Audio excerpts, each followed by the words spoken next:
stupéfaction aussi, Juan Rosé? Oui, parce qu'effectivement, personne ne pouvait y croire. Mais c'est vrai aussi que depuis samedi dernier, on avait posé la question à plusieurs journalistes dans la rédaction et un certain nombre ont commencé à dire que la guerre était pratiquement inévitable. Mais c'est vrai que nous, on pensait que ça allait être des troupes du côté du Donbass, mais on ne pensait pas que ça pouvait aller partout en Ukraine. Donc Kiev n'est pas tombé à l'heure où nous parlons, ça pourrait tomber dans les prochaines heures. Mais le fait effectivement que c'est les stupéfactions aussi du côté espagnol, la guerre peut-être, mais pas à ce niveau-là. Effectivement, on voit que cela va vite. Juan Rosé, tout à l'heure, vous me disiez c'est peut-être une question d'heures et de jours. Restons prudents, évidemment, mais n'empêche que ça va très très vite.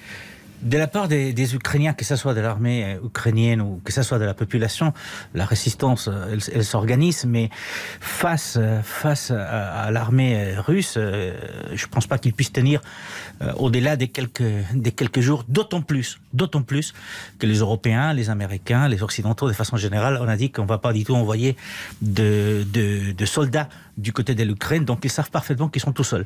Et les mesures qui vont être prises, effectivement, vont mettre du temps à être efficaces.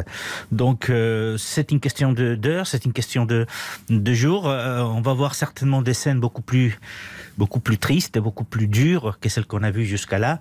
On a vu des chars, on a vu des bombardements, oui, des immeubles éventrés.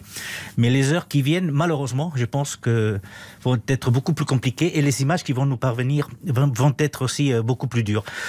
Donc après, effectivement, il y a eu cet appel du président ukrainien pour dire si vous voulez venir défendre l'Ukraine, venez nous défendre, venez nous aider. Oui, c'est tous les hommes aguerris, a-t-il dit. Voilà. Si vous le souhaitez, vous pouvez venir nous aider à nous défendre. Voilà. Juan Rosé. Alors, le système SWIFT est très intéressant parce que effectivement, ça va faire du mal.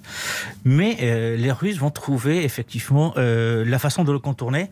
J'ai travaillé à un certain moment sur ce système, notamment pour l'Iran. Et l'Iran a trouvé, entre guillemets, une façon de le contourner. Ça fait quand même du mal parce qu'on a appauvri l'Iran. Mais là, la question qu'on peut se poser, c'est quel va être, à partir donc d'aujourd'hui, de demain, le rôle de la Chine. Jusqu'où elle est prête à aller pour aider les Russes. Parce que tant que la Chine peut aider les Russes, oui, le système va être contourné, ils vont trouver des solutions. Mais j'ai des forts doutes sur ce rôle chinois. Et je crois que les Européens et les Américains aussi ont un œil sur la Chine. Et des pressions doivent être faites sur la Chine, effectivement, pour couper un peu cette relation privilégiée à laquelle on insiste depuis plusieurs semaines entre Poutine et le président chinois. Mais ce sont des mesures, effectivement, qui peuvent être efficaces, sauf que, et tu l'as dit, Richard, tout à l'heure, c'est une guerre où pour l'instant on n'a pas d'image. Mais nous aussi, on a besoin de convaincre notre opinion publique des pays européens qu'on fait quelque chose. Et on ne peut pas attendre des semaines et des semaines pour voir que ça marche. Et donc, comment trouver le juste équilibre entre des sanctions et aussi de convaincre notre opinion publique qu'on fait des choses, c'est encore un défi pour les pays européens. C'est hors sujet pour vous. On rappelle que Nicolas Sarkozy était reçu par Emmanuel Macron en tant qu'ancien président de la République, tout comme François Hollande d'ailleurs. Ça donnait encore un petit peu plus de gravité à la situation, on le rappelle, Juan Rosé. Oui, tout à fait. Alors, je ne suis pas si comme toi. Non, je pense qu'il y a toujours cette possibilité diplomatique. D'ailleurs, même si c'est mince, le filet actuellement, même si c'est mince, mais ça reste ouvert. Le fait de ne pas s'envoyer des troupes, le fait d'insister sur ce fait, le fait du coup de fil de Macron à Poutine, tout ça montre qu'on ne souhaite pas couper cette voie diplomatique, sachant que dans les prochaines heures ou peut-être dans les prochains jours, ça va être très compliqué. Mais il faut se donner un tout petit peu de temps, effectivement. Peut-être pas pour aller à Minsk, peut-être pas pour aller du côté de Varsovie, mais c'est sûr qu'on trouvera un endroit où pouvoir se réunir.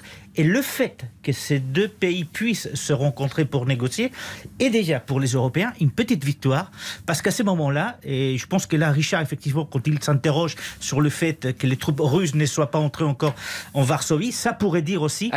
À Kiev, excuse-moi, à Kiev. Varsovie, c'est peut-être plus tard. C'est peut-être plus tard, effectivement, mais effectivement, ça veut peut-être dire effectivement que du côté du Kremlin, on se dit, faut pas pousser trop loin le bouchon parce que sinon il n'y a pas de marche arrière.